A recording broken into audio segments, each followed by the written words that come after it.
Dear student, I have already taken problem of heterosidicity. When problem of heterosidicity arises, and what are sources of heterosidicity, and what are consequences of heterosidicity. After that, we are going to take how the test of how we test the problem of heterosidicity in the model, and what are the remedies, or how we estimate the linear model estimators under the problem of heterosidicity. Thank you. Previously, I have to explain you in which situation heterosidicity arises and what sources of heterosidicity and what consequences.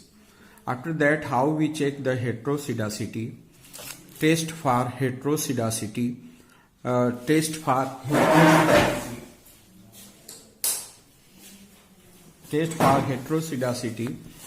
we have observed that consequences of the heterosidicity are fairly serious on ordinary least square estimate.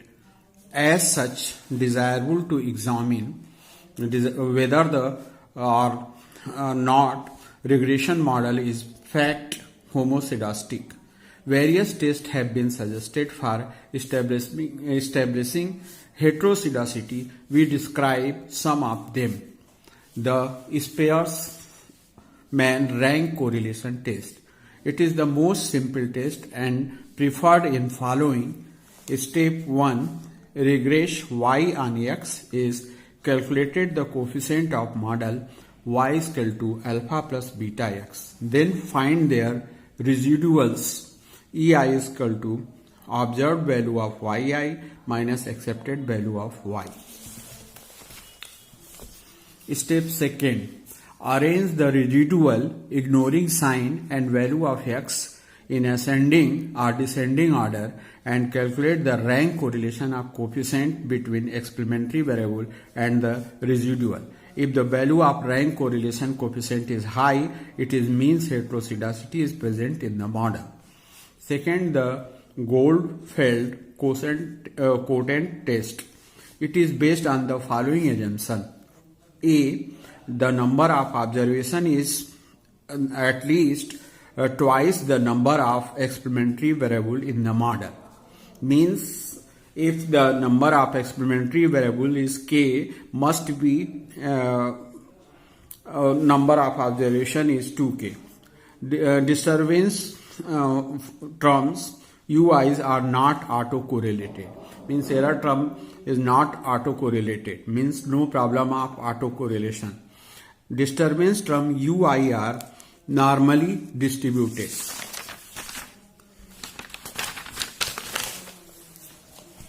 First step, order the observation according to the magnitude of the experimental variable. Step 2, omit a certain number of central observation from the analysis. Suppose C observation we have taken, the remaining observation is n minus C observation, are then divided n minus C observation in two equal parts. Each part therefore now consists n minus C upon 2 number of observation. One part included the small values of x while the other values of x. Third step, fit separate regression linear by ordinary least square procedure to the each part and the obtain residual for each of them and obtain the sum of square of residual from each of them. Fourth step, let sigma E1 square denote the sum of square residual from the sample of low values of x and sigma E2 from the sample of large values of x. Then calculate the F ratio equal to sigma E1 square upon sigma E2 square, which will have the F distribution with n minus C upon 2 minus k degree of freedom. For the numerator and denominator, of the ratio. Here n is the total number of observation, c the number of central observation omitted, and k is the number of parameter of the estimated. If error term disturbance term used are homoscedastic, the two variances, that is sigma E1 square and sigma E2 square, should turn out to be equal, and therefore f will be tends to 1. Otherwise, it will tends to the large, indicating heteroscedasty.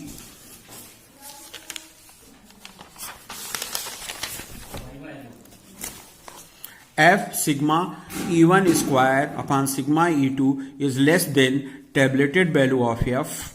Null hypothesis may be accepted, otherwise rejected. Fifth step, test of hypothesis of homoscedasty in the following way. Null hypothesis use are homoscedastic, H1 use are heteroscedastic. Null hypothesis, disturbance term are homoscedastic, and H1 alternative hypothesis use are heteroscedastic. The calculated value of f asterisk from the fourth step is greater than theoretical value or tabulated value. Reject the null hypothesis, that is, we reject the disturbance term are heteroscedastic if f asterisk is less than f. Accept null hypothesis. Another test, the Park test. The RE Park suggested a specific functional form between error variance and the experimental variable to deduct heteroscedasty. Means variance is function of xi, where variance xi beta e vi. Identity matrix of n orders, variance of I is equal to in common variance plus beta in xi plus vi. Since variances of a disturbance term are not observable, he suggested ei as a proxy. Therefore, in ei is equal to in variance plus beta in xi plus vi. According to him, if beta is the above regression turns out to be statistically significant, it would suggest that heteroscedasty is present in the data. This test is two-stage procedure. Stage first, run the ordinary least square regression disgrading the heteroscedasty, obtain ei from the regression. Stage 2, run the log linear regression between ei's and xi's and examine whether beta is significant or not. Fourth, the Glaser test. Glaser test similar to the Park test, the only difference being the Glaser suggested as a many as 7 functional form instead of only one as suggested by Park. Following steps are involved in this test. Regress y on all the experimental variable and compute residual ei's. Identify the experimental variable with which the heteroscedasty is accepted to be associated. This may be depend on grounds, graphical method, or other two tests shown before. If it is not possible to identify the experimental variable, one should try the subsequent steps with experimental variable one by one. C. Regress absolute values of ei's on the experimental variable. At least following forms of the relations should be tried, and one which gives the base fit in terms of r square should be chosen. Mod e is equal to beta 0 plus beta 1 x square. Mod e is equal to beta 0 plus beta 1 x inverse. Mod e beta 0 plus beta 1 x to power half. If beta is significantly different from 0, the residual are said to be heteroscedastic. This test is also indicate the nature of the heterosidicity, that is nature of association between variance of disturbance term and xi. After testing the heterosidicity, how we estimate the estimators under the case of heterosidicity estimation procedure, assuming that our model y is equal to alpha plus beta xi plus ui, where ui satisfy all the assumptions except homozygosity. Ui disturbance equivalent to capital N ei whole square ui whole square is equal to variance square is equal to f xi. It is following normal distribution, zero number. Case B. Suppose heterosidicity is from variance is equal to k square xi whole square, where k is a constant which is to be estimated from the model. Hence k is equal to variance upon xi, variance of disturbance upon xy. In other words, if we make the required transformation in our model, we can get homozygosity assumption applicable again, and we can then apply ordinary least square method to the transform the model, the transformation. Capital yi is upon xi is equal to alpha upon xi plus beta plus ui upon xi. Ui is equal to alpha vi plus beta plus zi, where u is yi upon xi, v upon 1 upon xi, or z is equal to ui upon xi. Let us see the variance of disturbance term will be E zi whole square is equal to capital E in bracket ui whole square upon xi whole square equal to E disturbance term ui whole square upon xi whole square is equal to variance of disturbance term whole square upon xi. We putting the value of variance of ei because it is function of k is equal to rho xi, and ai we can write k into xi. On putting these values, will ui in the place of xi eliminated, it is equivalent to k square.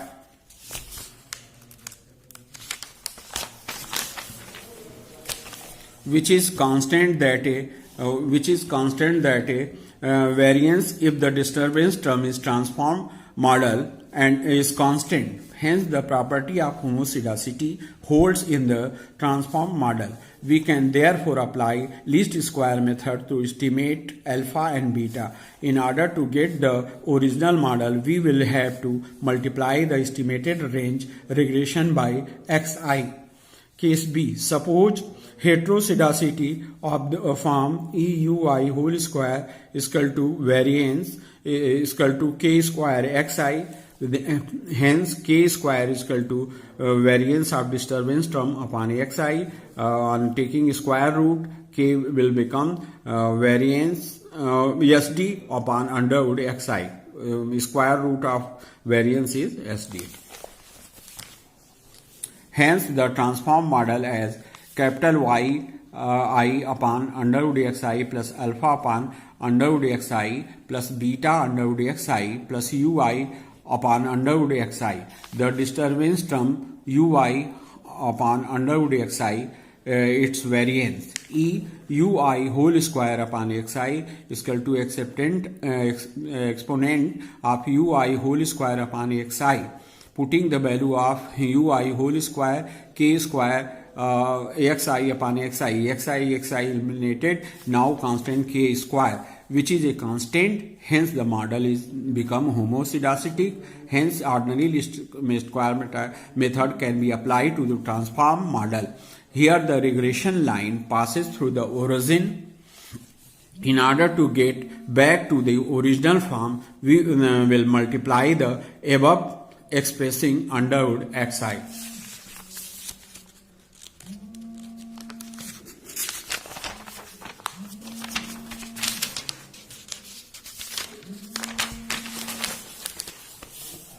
Case see, there is another case in which third case variances of disturbance term is proportional to the squared mean of the dependent variable.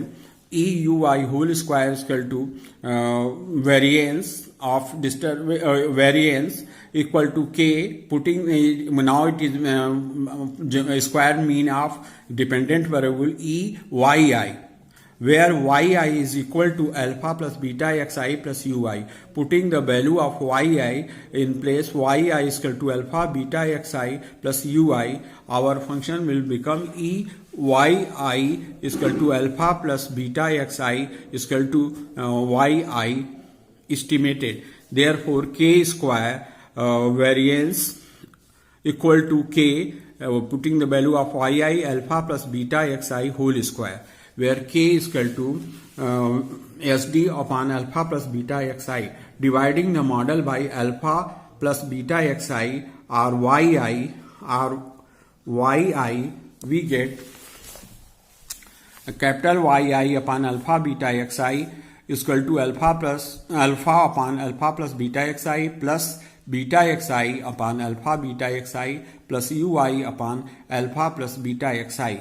Yi, putting the estimated capital yi is equal to alpha upon estimated yi plus beta xi upon estimated yi plus ui upon estimated yi. The variance disturbance term ui upon estimated yi is EUI whole square in bracket alpha plus beta xi whole square is equal to EUI whole square in bracket alpha plus beta xi whole square, k square in bracket alpha plus beta xi whole square upon in bracket alpha plus beta xi whole square is equal to k square, which is a constant, hence the transform of the homoscedastic, but we cannot apply ordinary least square directly. Since alpha and beta are known, therefore we follow the following steps.